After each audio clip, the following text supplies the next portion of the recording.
It can't ever be about you, you know. So that's kind of the moral of the story, you know. So if you go to the margins to make a difference, then it's about you. And it can't be about you. And if you're burning out, it's because you've allowed it to become about you. Because then you're the hero, you know, who comes to the rescue, who fixes, who, you know, saves people. And so it can't be that. So that's kind of a cautionary tale for folks who are at the margins, let's say, or who are of service, which is to foster and create a community of kinship. So, but it can't ever be about you. So it's helpful because you won't burn out, because then you're spending all this time just delighting in who's ever in front of you and doing the best you can and paying attention and noticing folks. But then, you know, you're freed. You know, it's not about success or tally sheets or, you know, how many people did I save today or rescue.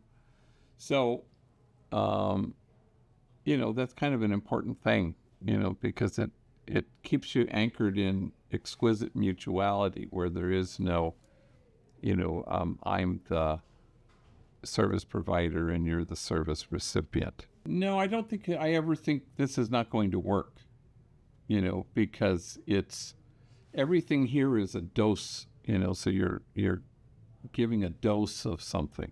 You're cherishing people.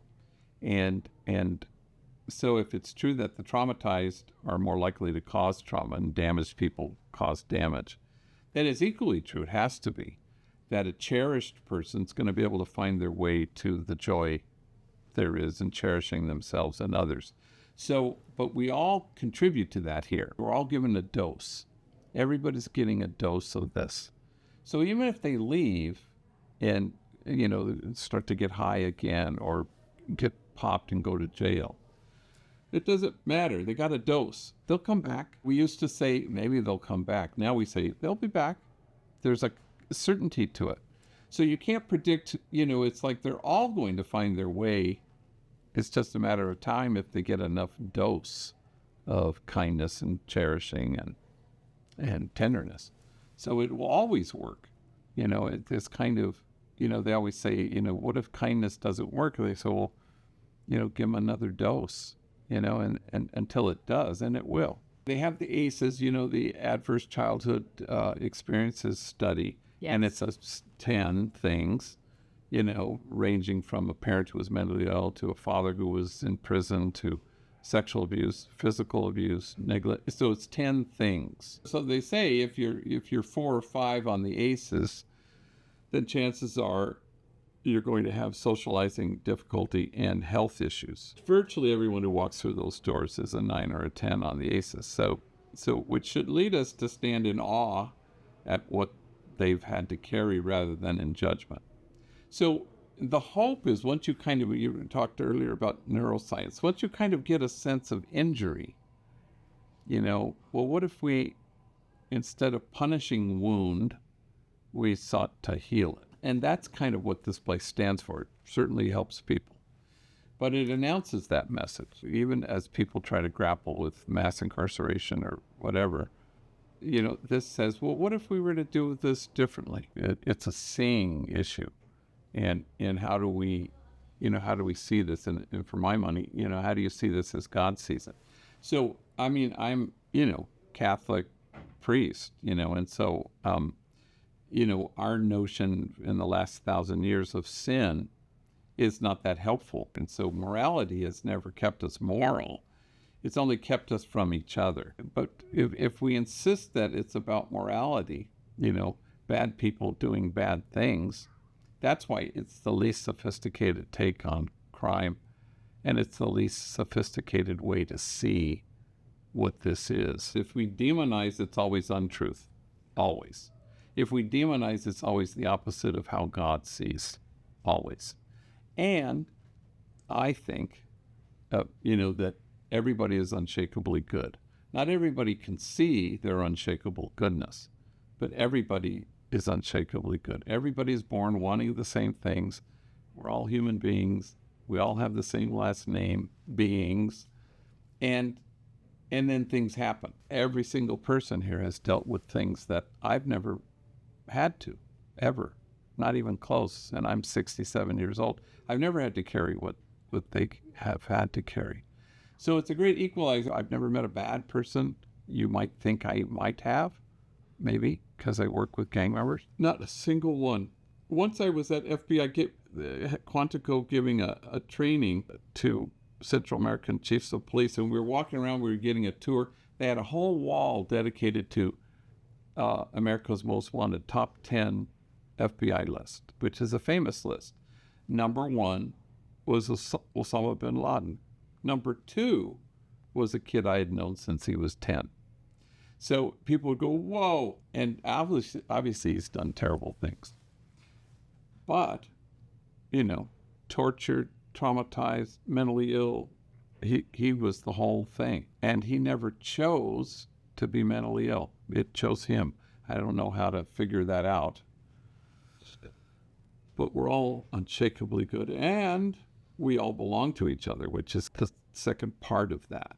So once you begin there, then you're going to end up in a completely different place. But if you begin with, there are some people who are good and some people are bad, we're through. We won't, and this is why we don't make progress. But it's incremental, and if people aren't patient with the long haul of this, they're going to get frustrated. And says, Santa, please send ammo.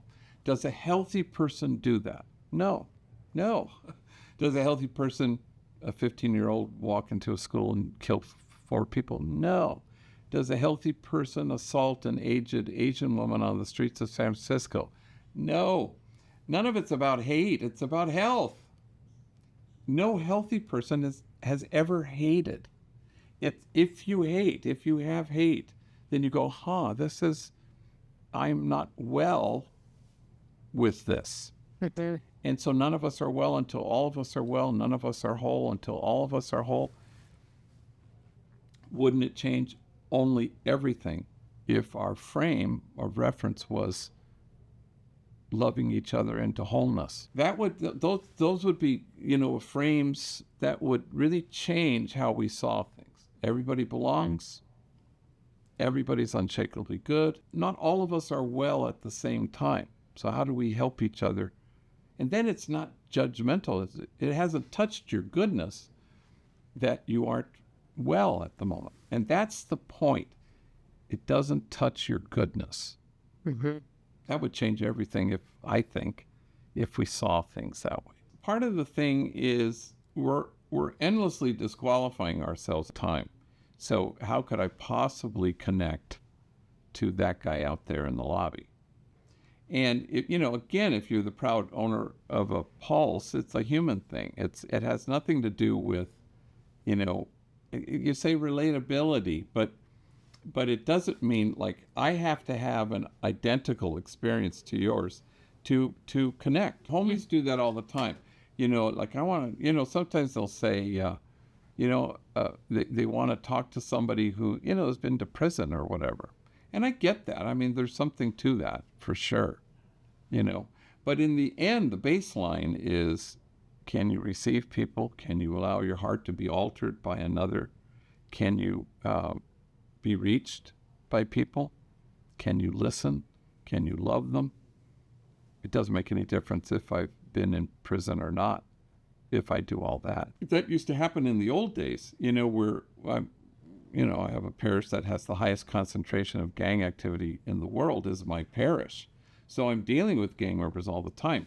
But when the moment would come to have kind of a discussion of gang dynamics and gang versus gang, I'd be in a room, I'd be this white guy and all gang members of color, and they had respect for me. But at one moment, they'd always say, Padre, con mucho respeto, gang members are going to listen to us more than they're going to listen to you. And I'd always say the same thing. I said, you're absolutely right. If the task is yakking at gang members. But fortunately for the world, the task is listening to them, receiving them, honoring them, reminding them of their nobility and their dignity and their unshakable goodness. That's the task. The task isn't, and I'm going to run it down to you and I'm going to tell you what I went through. Whoa, baby, that's not the task. So the great unifying task is receiving people and being reached and listening and loving. Nobody can disqualify themselves anymore because the task is so universal. The trouble comes when it's about success. You know, reporters will ask me all the time, give me a success story. And I always say no, you know, because I don't even know what you mean. What does that mean? You know, because if there are good people, then there are bad people. And there aren't. There's just us. And if there are successes, then there are failures. There aren't. Well, what does that mean? I don't know what that means, you know? And that's what gets us into trouble, because we think it's about the measurable and the evidence-based outcome, as we always talk about. It's just about dosing and loving. And what happens when you cherish people is that you can watch them inhabit kind of a sturdier being. Now the world will throw at them what it will, but they're not going to be toppled because they're sturdy. You know, they're anchored. Homie came in and he said, my aunt died and she was like a second mother. And he goes, I'm afraid. I said, well, what are you afraid of? I'm afraid that I'm going to be the same person I was 12 years ago when my mom died. And he went out of control in prison and stuff and drugs, everything. I said, well, that's 12 years ago. Look at you now. You're sturdy. And let it in. You know, birth, death, it's all the same. You know, none of us are going to live forever. But you can live in the forever. You can choose that right now. Be anchored in the present moment. Who are you with? I'm going to delight. I'm going to choose joy. I'm going to be intrigued by things. I'm going to be curious about the dreadful thing that just happened to me. Well, that's interesting. So then suddenly you're fully alive, you know, which is the healthy way to be. That's our practice. It's not about, you know, ridding yourself of, you know, bad habits, you know, or badness. You know, how do I become a better man is what the homies will say. I go, you couldn't be one bit better. What are you talking about? What are you talking about? It's not about achieving, you know, goodness. It's about recognizing that it's always been there from day one. And you have to look at painful things that happened and you have to go, ouch, that was hard. In fact, I don't even want to look at it. In fact, I want to numb that. No, don't. This is the key. This is going to get you to joy, you know, which is what you're being offered.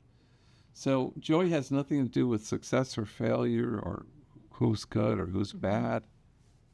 It just doesn't. Joy is really a choice you make every day, and your practice is to choose. George Saunders has this line where he says, kindness is the only non-delusional response to everything. And I think this is true and good and right and just. And what isn't said in that statement is everything else is delusional, you know, our righteousness, our high horsiness, our cleverness. I mean, the list is long. Everything else is delusional. Our fear, our terror at things changing, you know, even in the church. So you kind of go, no, kindness is the only non-delusional response to absolutely everything. Once you know that and you stay centered in that, then watch what happens. Then it's just, you know, that's a good practice. That's a good thing to work at with some daily intention, I think.